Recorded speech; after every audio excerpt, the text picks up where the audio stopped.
Guilty. Guilty. We're talking about Ahmaud Arbery's killers, federal hate crime that has now been established. They are in fact guilty. I had the opportunity to speak to Ahmaud Arbery's father today. Here's what the dad said while he was waiting on the verdict. Now this is the federal hate crimes prosecution of it. We're waiting on the verdict. What are your thoughts so far? We just know Ahmaud was killed because he was a black man, and those McMichaels and that Bryan were real racist. All the evidence showed all that, and all the evidence showed why they targeted him, because he was a black man. Because you can have white people in the neighborhood had stuff to break law with and steal stuff with, bags and all that stuff they had toting with them, and they never pursued and bothered them. Ahmaud just had his jogging stuff on, no tool, no burberry tool, no nothing. And that showed that why they targeted him, just because he was a black man. You know, one thing that comes out during a federal hate crimes prosecution is the context of their hate for a particular race. So in this trial, evidence has been exposed.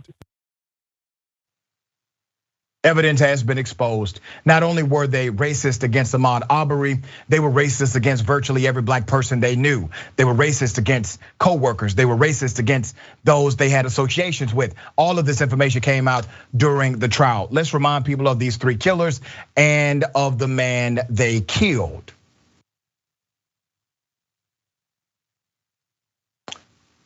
When the verdict came, the mother of Ahmaud Arbery spoke.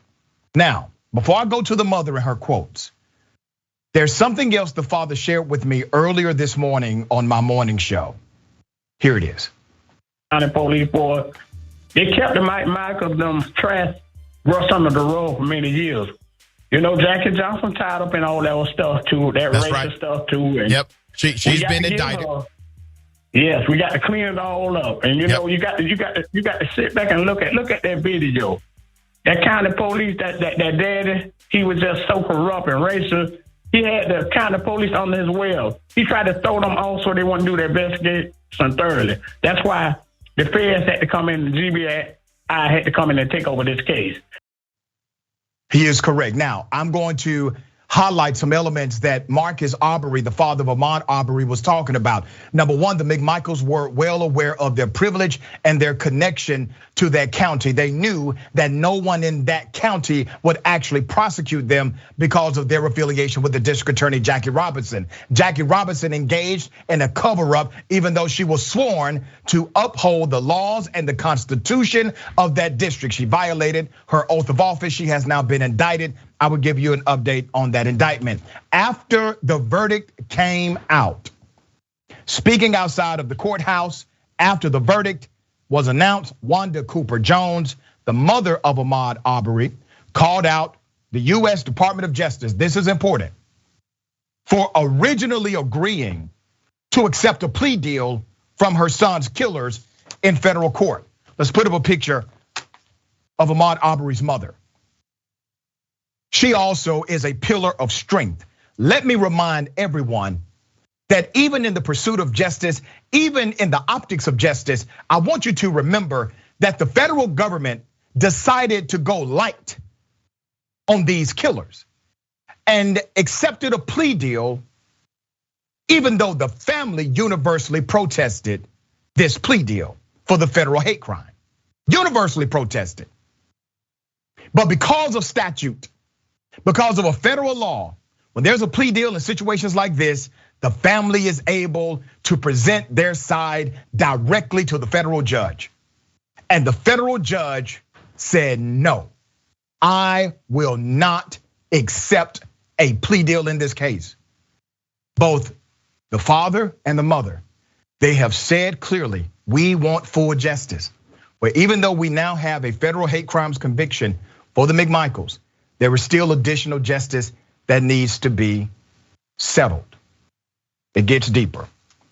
She said, and I quote, I now want to address the members of the DOJ, the Department of Justice. I'm very thankful that you guys brought these charges of hate. But back in January 31, you guys accepted a plea deal with these 3 murderers who took my son's life. This is called making it plain. Cooper Jones continued.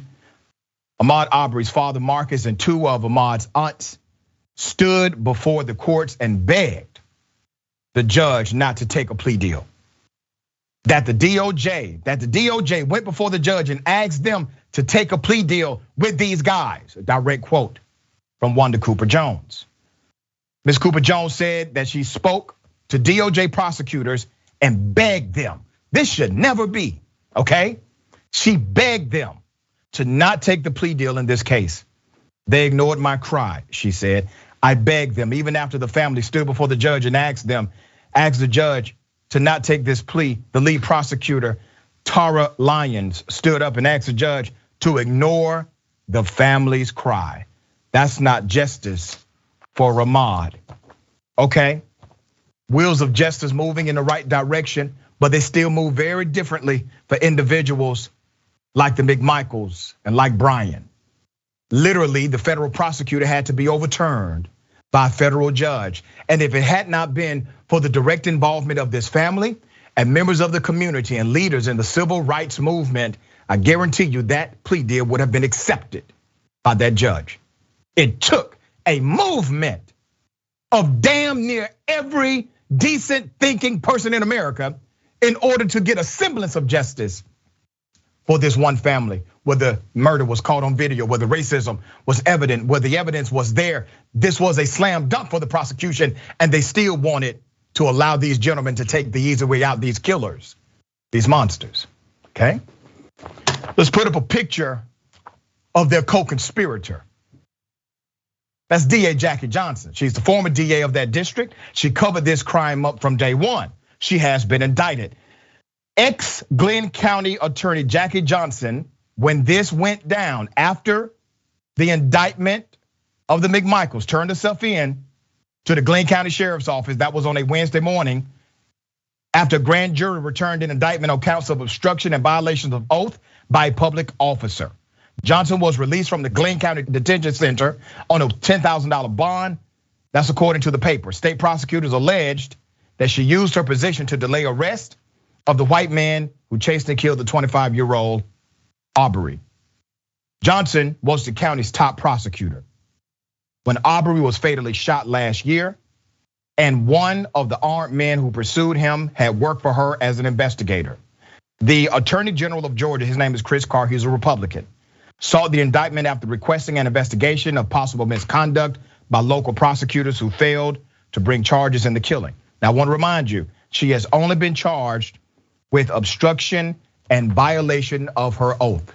She should be charged with criminal conspiracy after the fact, aiding and abetting. There are many other charges that should apply.